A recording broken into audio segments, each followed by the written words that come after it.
Welcome to On My Way to Wealth, the podcast where busy Gen Xers can learn financial tips as they navigate life on their way to wealth. And now, please join your host, Luis Rosa.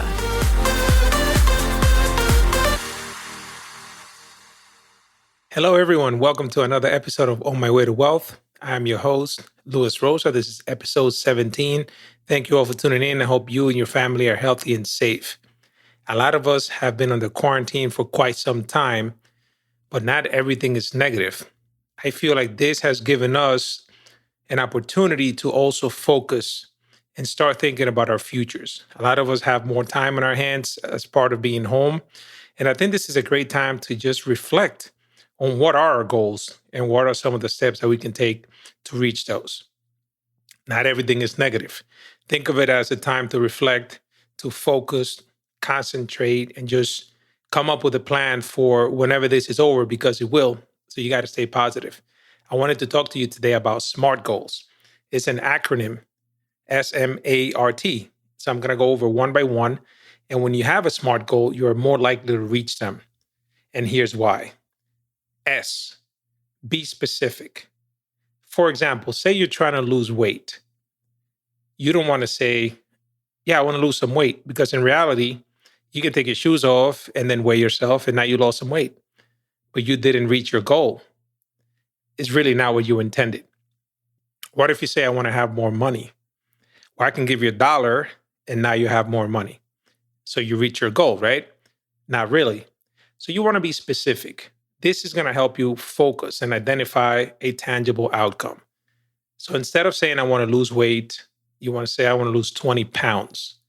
Instead of saying, I want to have more money, you want to say, I want to save 3 months worth of expenses in my savings account. I want to have $40,000 for a down payment on my new home.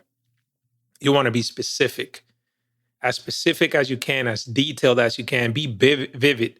One of the things I personally do, I have a vision board that I bought, and I write things down on it. I take magazine clippings of things that I want to be or achieve in the future, and I put them there so that I can see them. Be very specific. Bring them into your world. The second thing you want to do is that you want to be actively pursuing these things by being specific, right? But you also want to have a way of measuring it. So you don't want to just say, well, I want to lose 20 pounds. You want to have a way of knowing where are the steps I'm taking me there? Am I being closer and closer with my actions to that goal? So if you want to lose 20 pounds in 2 months, that means 10 pounds a month, 2.5 pounds a week, right? Instead of looking at the whole big chunk and say, well, that's a large goal. Losing 20 pounds is pretty hard to do, not impossible. But what about losing 2.5 pounds a week? Maybe more likely, right? Or if you have 3 months, then you have even lesser pounds per week. So you want to have a way of measuring it. And so how do you do that? In the weight loss example, well, maybe you're going to weigh yourself once a week, maybe every Friday or every Monday. You're going to step on that scale. So you're going to see if you're actually making progress. You're going to take photos. You're going to measure your waist. You're going to measure your arms, your chest, your legs. You want to see your body fat percentage. You might want to get one of those apps that keeps track of what you eat, et cetera. So you want to have a way of measuring these things, because then you have a way of knowing if you're making headways or not. They say you're either sinking or swimming when you jump in the pool, right?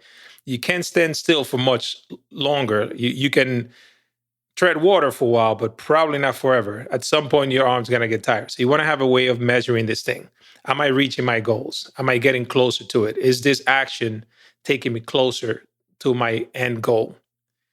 You want to make sure that they are attainable. This is the A in SMART.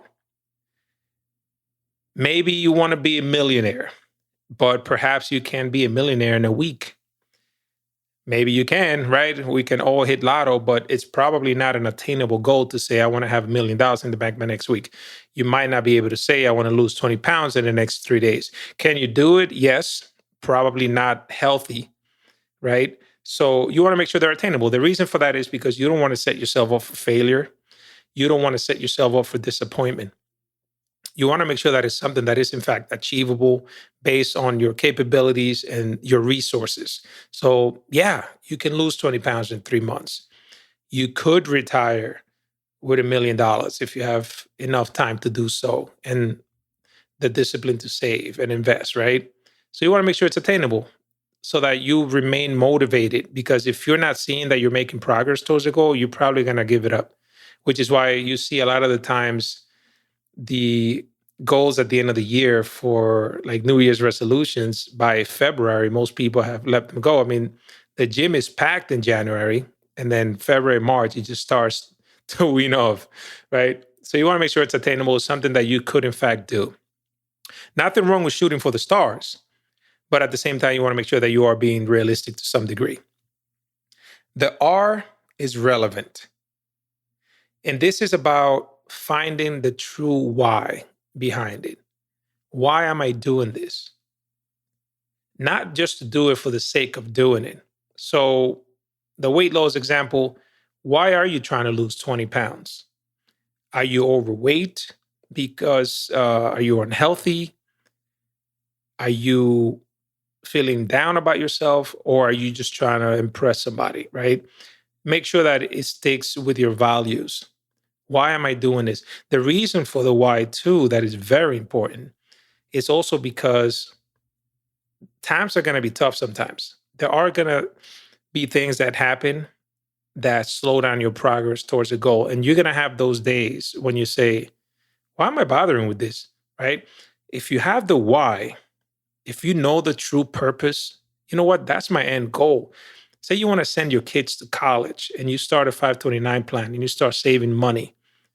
You know, there are going to be months where you'd rather take some of that money and do something else with it. But you know, when you think about the outcome, and this is when I mentioned a vision board, and you have a picture of your kid with a cap and gown or whatever, you know, a photo of the college that they're going to, et cetera, you're going to be like, you know what, this is why I'm doing it.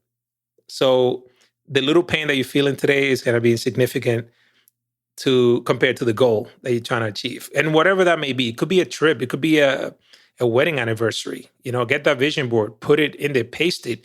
You want to go to Italy, take photo clippings of something, print it out, put it on that vision board.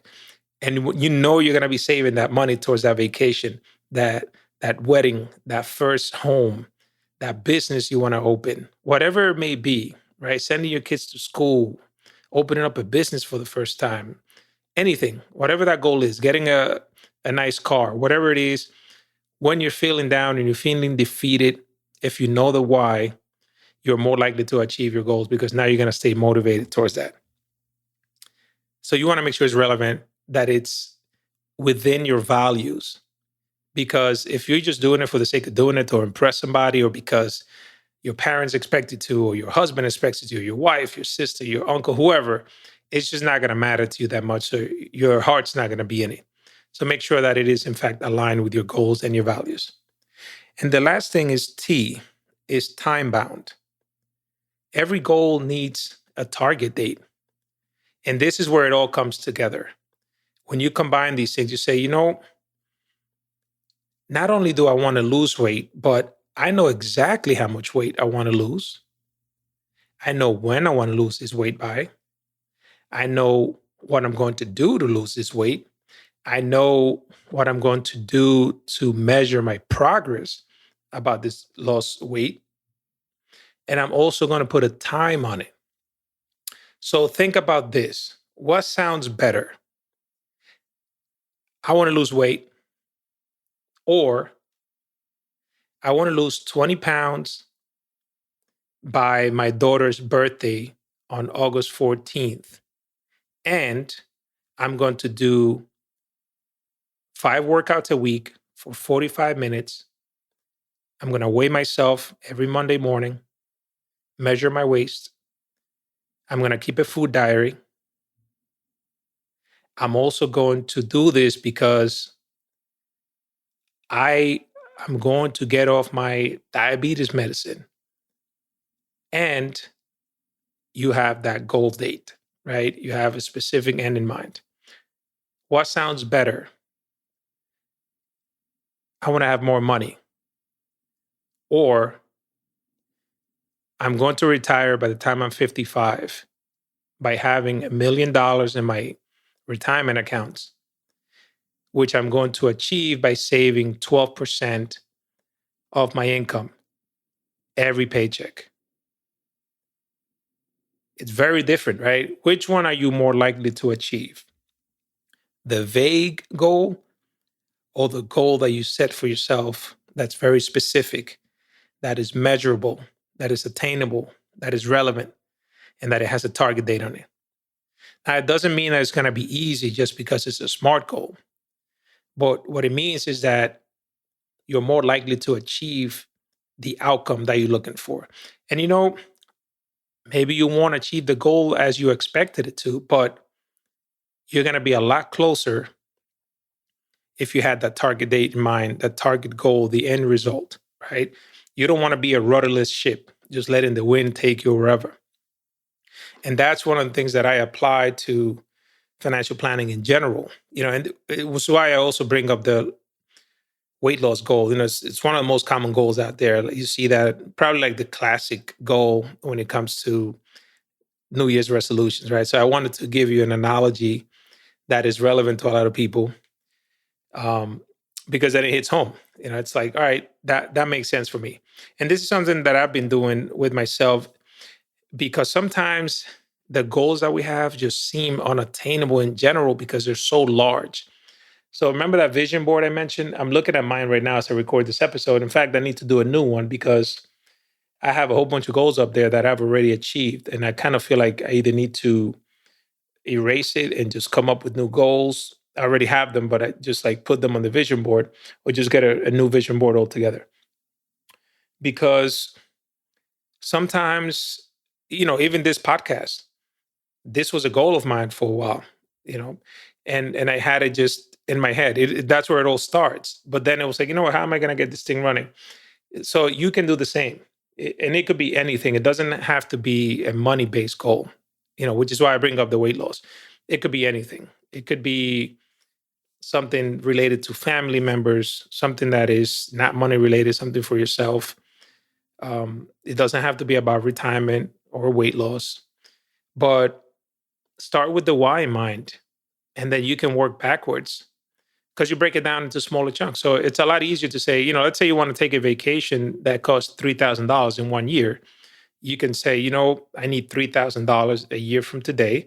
We have 12 months, which is $250 a month. I get paid twice a month. It's $125 a paycheck. So it's a lot easier to save $125 a paycheck than it is for you to save $3,000. And that's where S.M.A.R.T comes into play, because now you can say, I know my end goal is a year from now, I want to have this vacation because I've been working hard. I deserve it, right?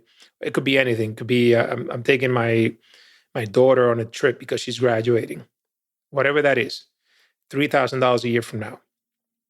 You work backwards. How do I get there? You already know the time. It's a year from now. You already know the why. It's relevant. You've been working hard. You're sending your daughter to a trip because she deserves it. She earned it. Is it attainable? Yes. I have a job. I can save $125 a week or paycheck. How am I going to measure that? Just by doing it, right? Getting that action step. You're going to call your human resource. You're going to set up an automatic transfer, $125 a paycheck to an account. And it's very specific. You need $3,000 1 year for today. And now you know exactly what you're going to do. Now, is life going to happen?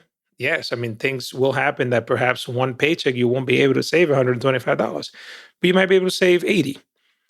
So instead of having 3,000, you might end up with $2,850. But it's a lot closer than not having the specificity and the accountability to yourself to reach that goal. So this is something that I recommend that you guys use. And when you have this combined with a vision board, I'm a big believer in this. I feel like just having your goals present, you're more likely to have your action steps be more in line with what you're trying to achieve. And you can think about it that way too. Even when it comes to the small decisions, you can start looking at the big picture and say, is this action right now going to get me closer or further away from my goal? And that's when you think about the whole scenario that I presented when you jump in the pool. Like, Am I swimming or am I sinking? Yeah, you can tread water for a little bit, but you can't do that forever. I took swimming class in high school, and I remember at some point your arms get super tired and you can't just tread water anymore, right? So am I getting closer to my goals? And that's something I use. And a lot of the times I just think about stuff in that sense. It's like, go back to the weight loss goal. You look at a specific meal and you say, I really want to eat this brownie or whatever it is. But when you think about the large goal, like, is this going to bring me closer? Not saying that you could never treat yourself or have a little cheat meal, etc. But when you look at it in that context, you're more likely to stay true to yourself, true to your goals, true to your values, and achieve what it is that you want to achieve. So think about SMART goals going in the future, and you can apply this to things that are not finance related. But obviously, I'm a financial planner, so I think of how you can apply this to money, but you can do this with any specific goal that you want to get in mind. Just make sure that it is SMART, it is specific, measurable, attainable, relevant, and time bound. And you're more likely to stay on track to achieve your goals. I hope you found this useful. Thank you all for listening. If you have any questions, send me an email at luis@onmywaytowealth.com. In case you haven't heard the last episode, the podcast is now every week. So thank you all again for your input. Every Wednesday morning, I'm going to have a new episode for you guys. So thank you all for tuning in. Thank you all for the feedback.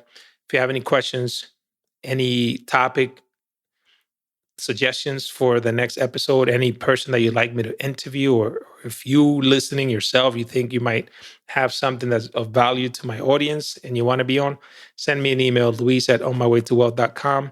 I hope you stay well. Have a great week, and I'll see you on the next episode. Thank you for listening to On My Way to Wealth. If you have any questions, please send me an email at luis@onmywaytowealth.com. The information provided here is for information and education purposes only. The opinions expressed herein are solely those of myself, unless otherwise specifically cited. Material presented is believed to be from reliable sources, and no representations are made by my firm or myself about other parties' information or accuracy or completeness.